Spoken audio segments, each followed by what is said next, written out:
Hello student, एक बार फिर से आपका एमडीएस क्लासेस में स्वागत है।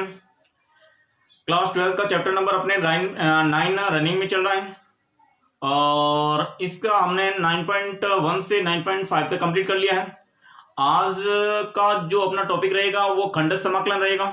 यानी खंडक समाकलन में क्या होता है, इसमें दो फंक्शन होते हैं, एक्स के फंक्शन दो फंक्शन होते हैं जिनका हम समाकलन किस प्रकार करेंगे वो हम बताएंगे खंडक समाकलन में।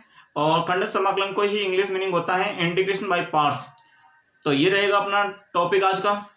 और उससे पहले आप मेरा वीडियो अगर पहली बार देख रहे हैं तो सब्सक्राइब कर दीजिए और लाइक कर दीजिए और अपने दोस्तों में शेयर करिए। यहाँ पे नीचे लाल कलर का बटन होगा जिसपे SUB सब्सक्राइब लिखा है, उसको आप बटन दबा दीजिए और उसके पास में एक बेल आइकन बना हुआ है, उसको आप दबा दीजिए ताकि मेरा जो भी वीडियो अपलोड होगा वो पहले आपको मिल जाएगा। तो चलो आज का वीडियो स्टार्ट करते हैं। आज का जो अपना टॉपिक है वो खंडक समाकलन इंटीग्रेशन बाय पार्ट्स। तो इसमें क्या होता है, इसमें दो फंक्शन होते हैं एक्स के। तो माना u व v एक्स के दो फलन है, तो इसका हम इंटीग्रेशन करते हैं तो u और v dx, इसका सीधा सा फॉर्मूला होता है खंडक समाकलन का। यानी यहाँ पे इनमें से एक कोई पहला फंक्शन होगा, एक तो दूसरा ये सेकंड फंक्शन हो जाएगा। तो यहाँ पे फॉर्मूला होता है पहला फंक्शन दूसरे का इंटीग्रेशन और माइनस फिर बाद में इंटीग्रेशन अब पहले का अवकलन du बाई dx दूसरे का इंटीग्रेशन और जो रिजल्ट आए इन दोनों से आएगा उनका वापिस से इंटीग्रेशन। तो ये आपके फॉर्मूला है इंटीग्रेशन बाय पार्ट्स का। अब इस फॉर्मूले को मैं एक एग्जांपल की सहायता से समझाता हूं। मान लीजिए अगर एक फंक्शन x, दूसरा फंक्शन मेरा cos x है और यहाँ पे dx है, तो इसे मैं फर्स्ट और इसको अगर मैं सेकंड लेता हूं, फर्स्ट और सेकंड, फर्स्ट किसे मानेंगे और सेकंड किसे मानेंगे इसका तो हम एक नियम बताएंगे, उस नियम के अकॉर्डिंग आपको फर्स्ट और सेकंड लेना है। मगर पहले ये फॉर्मूला अप्लाई कैसे करते हैं वो बताता हूं मैं।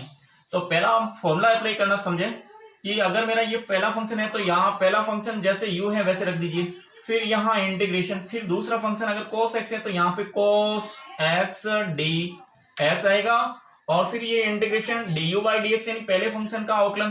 तो अब यहाँ पहले फंक्शन का अवकलन करेंगे तो इसका तो 1 ही आएगा।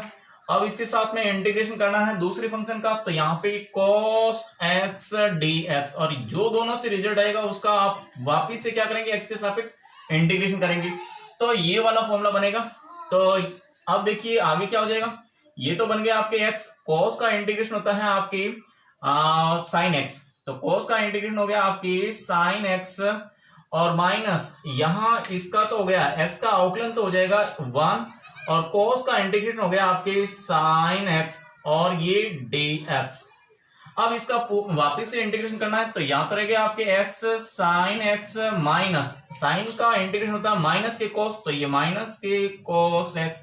अब इंटीग्रेशन हो गया तो प्लस c लग जाएगा, ये माइनस प्लस हो जाएगा। तो यहाँ पे x sin x plus cos x और ये प्लस c हो जाएगा। तो इस प्रकार से अगर आपके x cos x dx का इंटीग्रेशन करते हैं तो उसका रिजल्ट होता है x sin x plus cos x plus c होता है। और इस प्रकार से ये फॉर्मूला अप्लाई करना है, ये प्रक्रिया अपनाना, इसे हम बोलते हैं इंटीग्रेशन बाय पार्ट्स, यानी आपके खंडक समाकलन बोलते हैं जो ये फॉर्मूला होता है। सेकंड एग्जांपल लेते हैं। ये सेकंड एग्जांपल, ये मेरा पहला एग्जांपल था जो ये लिया था और ये अब सेकंड एग्जांपल। इसमें पहला और दूसरा फंक्शन इस प्रकार से मानना है, जिस फंक्शन का आराम से अवकलन हो जाए वो पहला फंक्शन और जिसका इंटीग्रेशन आसान से हो जाए वो सेकंड फंक्शन मानेंगे। तो इसमें से log x का तो अवकलन आसानी से होता है, ये तो आपके फर्स्ट हो जाएगा, इसका तो आपके ये हम फर्स्ट ले लेंगे और इसका ये सेकंड ले लेंगे। तो यहाँ पे आप यही वाला फॉर्मूला लगा देंगे तो पहला फलन तो ये आपके log ऑफ x, दूसरे का इंटीग्रेशन x और यहाँ dx और माइनस पहले log x का डिफरेंशिएशन ये dy by dx log of x और फिर इंटीग्रेशन किसका, x का, x dx का, और जो ये रिजल्ट मिलेगा इस पूरे का आपको वापस से इंटीग्रेशन करना है।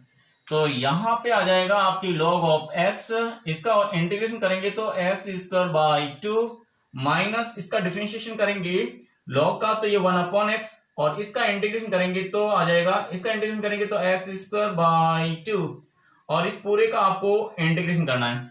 तो यहां तो हो गया आपकी log ऑफ x, और ये आपकी एक्स स्क्वायर बाई 2 माइनस ये एक x से x कैंसिल हो गया, तो ये 1/2 तो बाहर आ गया, और x का इंटीग्रेशन करेंगे तो वापस से एक्स स्क्वायर बाई 2 और ये प्लस c।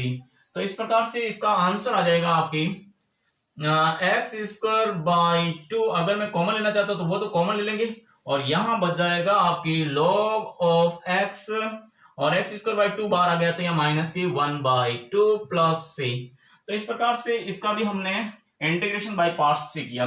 तो ये मैं दो एग्जांपल दिए हैं मैंने कि इन दोनों मैंने x से cos x dx का इंटीग्रेशन फॉर्मूले से किस प्रकार से करते हैं, और x log ऑफ x हो तो इसका इंटीग्रेशन किस प्रकार से करते हैं। अब मैं आपको बताऊंगा कि आप कैसे पता करेंगे कि पहला फंक्शन किसे माने और दूसरा किसे माने।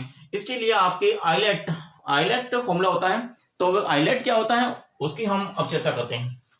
अब हम बात करते हैं आइलेट की, ILATE, आइलेट। अब आइलेट का मतलब क्या होता है, ये आइलेट फॉर्मूला हमें फर्स्ट फलन और सेकंड फलन मानने में हेल्प करेगा।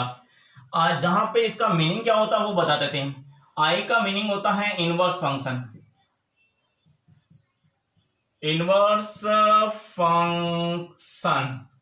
और एल का मतलब होता है आपके लोगारिथमिक फंक्शन। ए का मतलब होता है अलजेब्रिक फंक्शन। टी का मतलब होता है ट्रिग्नोमेट्रिक। यहां पे इनवर्स फंक्शन का मतलब होता है इनवर्स ट्रिग्नोमेट्रिक फंक्शन, इनवर्स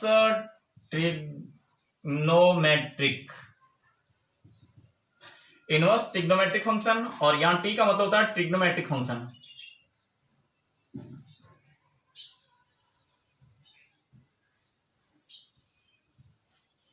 और ई का मतलब होता है एक्सपोनेंशियल फंक्शन।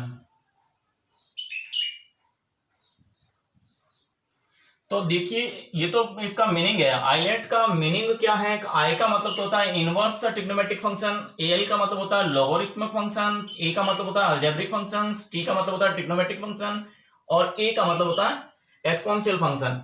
अगर इसी क्रम में आएंगे तो इसमें से इसी क्रम में आपके ये पहला रहेगा, ये दूसरा रहेगा।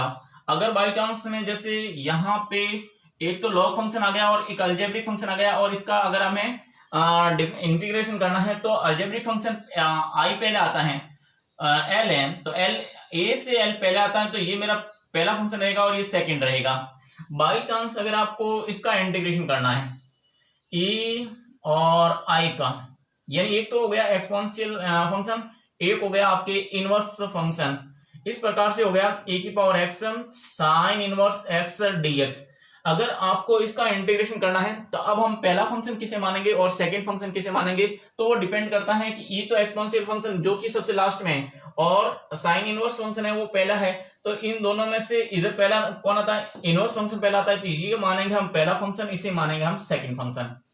इसी प्रकार से अगर आपके एक फंक्शन है आप कॉस यानी ट्रिग्नोमेट्रिक फंक्शन, और एक हो गया log x, अगर अब इसका इंटीग्रेशन करना है तो इसमें तो एक तो है ट्रिग्नोमेट्रिक फंक्शन, एक हो गया आपके log फंक्शन। तो अब देखते हैं इन दोनों में से पहला कौन है, यानी IL यानी log पहले आता है, तो और फिर ये cos यानी ट्रिग्नोमेट्रिक फंक्शन, तो ये रहा, तो L ये रहा, तो L पहले आता है तो ट्रिग्नोमेट्रिक को हम पहला फंक्शन मानेंगे, और ये जो log x को हम पहला फंक्शन मानेंगे, और ये जो ट्रिग्नोमेट्रिक फंक्शन है इसको हम सेकंड फंक्शन मानेंगे, और इसका इंटीग्रेशन कर लेंगे किससे, बाय पार्ट से। तो ये जो इसी क्रम में रखना है, इस क्रम में जो पहले आएगा वो हम पहला फंक्शन मानेंगे, और उसके बाद में आएगा वो उसको हम दूसरा मानेंगे। फॉर एग्जांपल हम ऐसा लेते हैं, अगर मेरे पास में यहाँ पे x square sine inverse x dx हो, तो ये तो आपके अलजेब्रिक फंक्शन है और ये आपके इनवर्स फंक्शन है। तो इनवर्स फंक्शन, तो अगर आपके किसी फंक्शन में इनवर्स फंक्शन हो तो वो तो इनवर्स फंक्शन तो पहला फंक्शन ही रहता है, और अलजेब्रिक फंक्शन तो ये रहा, तो ये सेकंड जो पहले आएगा वो पहला, फिर तो बाद में जो बचा वो सेकंड रहेगा। तो इसमें अगर आपको इंटीग्रेशन करना है तो पहला फंक्शन साइन इनवर्स रहेगा और सेकंड फंक्शन आपके एक्स स्क्वायर रहेगा। तो ये सारे के सारे आपने इस प्रकार से जो क्रम का ध्यान रखते हुए आपको इसका इंटीग्रेशन करना है। अब ये जो आइलेट क्या करता है, आइलेट आपको ये बताने में हेल्प करता है कि पहला फंक्शन कौन रहेगा। तो पहला फंक्शन बताने के लिए ही आइलेट नियम हमने बनाया है। और इस आइलेट का मीनिंग क्या होता है वो ये रहा कि इसका आई का मतलब क्या होता है, एल का मतलब क्या होता है, ए का मतलब क्या होता है, टी का मतलब क्या होता है और ई का मतलब क्या होता है। तो ये दिमाग में रखना। तो चलो आगे बढ़ते हैं। अब हम कुछ ऐसे फंक्शन मानेंगे जिसमें एक ही फंक्शन होता है मगर फिर भी हम इसको इंटीग्रेशन बाय पार्ट्स मेथड से ही करते हैं। फॉर एग्जांपल अगर मुझे यहाँ पे log x का अगर इंटीग्रेशन करना है या फिर मुझे इंटीग्रेशन करना है tan इनवर्स x dx का अगर करना है, तो इस प्रकार से अगर log x का करना हो या tan इनवर्स x का करना हो तो यहाँ पे तो केवल एक ही फंक्शन है। उस कंडीशन में इसका दूसरा फंक्शन क्या मानेंगे, ये दूसरा फंक्शन मान लेंगे। इसमें भी अगर जैसे इनवर्स ट्रिग्नोमेट्रिक फंक्शन है तो इसको हम दूसरा फंक्शन मान लेंगे। और जो दूसरा फंक्शन हम एक मानेंगे ये दूसरा रहेगा हमेशा। और ये log x हो तो जिसको हमने एक माना वो दूसरा फंक्शन रहेगा, क्योंकि एक का इंटीग्रेशन बिल्कुल आसानी से हो जाता है। तो हम इस कंडीशन में अगर हमारे पास में log का इंटीग्रेशन करना हो या tan इनवर्स का करना हो तो हम इंटू एक करके उसको दूसरा फंक्शन मान लेंगे। पहला तो ये रहेगा, ये मेरा सेकंड रहेगा। अगर इसका इंटीग्रेशन करते हैं तो मेरा पहला फंक्शन यानी log ऑफ x, अब दूसरे का इंटीग्रेशन माइनस पहले का अवकलन dy by dx log of x